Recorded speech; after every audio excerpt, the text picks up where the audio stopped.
This APC internal wrangling is becoming something else. If you watch this video that is coming up very soon, former APC national president, national chairman Adams Oshiomole, in that video revealed how Emefiele, the CBN governor, deceived. He said he deceived President Muhammad Buhari into the redesign money, the redesign Naira project. Just watch the video. More interesting times ahead.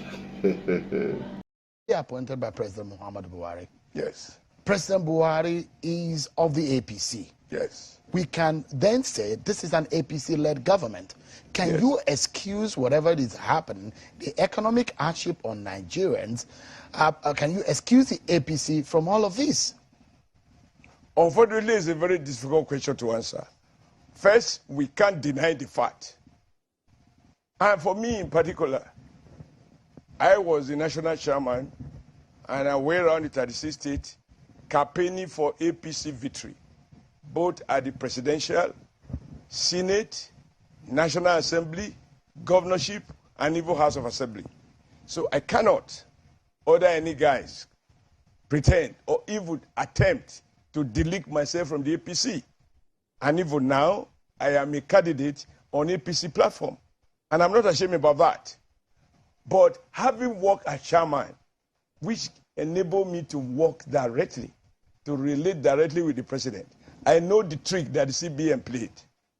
Because we have a president who has told the world, and I believe he was right, that if Nigeria does not kill corruption, corruption will kill Nigeria.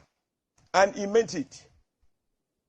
Even in informal talks, we do say that if you want the president to accede to something, you must assure him that what you want him to approve will not in any way translate to a corrupt practice. So I can guess, because I wasn't there, that in obtaining the approval which the president said he gave, I believe the CBN deceived the president by amplifying the need to have a corruption-free electioneering, as if election is the only project that this president has responsibility for.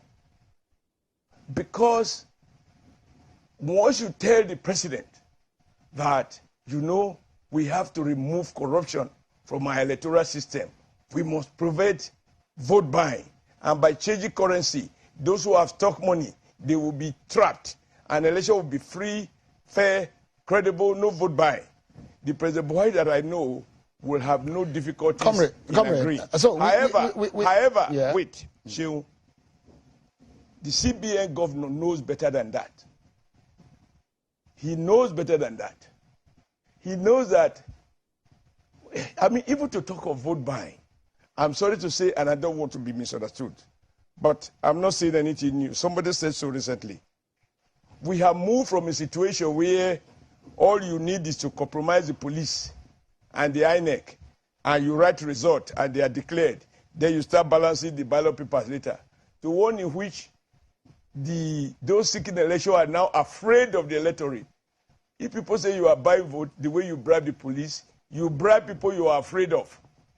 Even that, it's not as bad as where we are coming from. I am not justifying it. I am on record as launching one man, one vote, and try to popularize it across Nigeria. I believe in it, because if there is no free, fair election, people like me could have a chance to contest for governorship. The timing, excuse me, you could see that the intention of the bank is not to eliminate abuses, is to prevent the election from taking place. And let me ask you, even INEC will have to revise its budget if it budget to buy PMS to distribute election materials, and you now have to pay 500 naira or even 1,000 naira a liter, like I paid last week. Where will you find the difference? You're going to do a supplementary appropriation. If you have riot like you have in Ibadan, you had in Benin, I don't know elsewhere, and they were taking place simultaneously, and you are now dealing with the issue of protecting life and property, will election become a priority? So it is in that context that whoever scuttled the election will have scuttled the chances of APC winning the election. But I'm happy that even Atiku appealed for extension. But in my view, I think the National Assembly captured the mood of the people. And I'm happy about that because what distinguishes a dictatorship from democracy is the presence of parliament.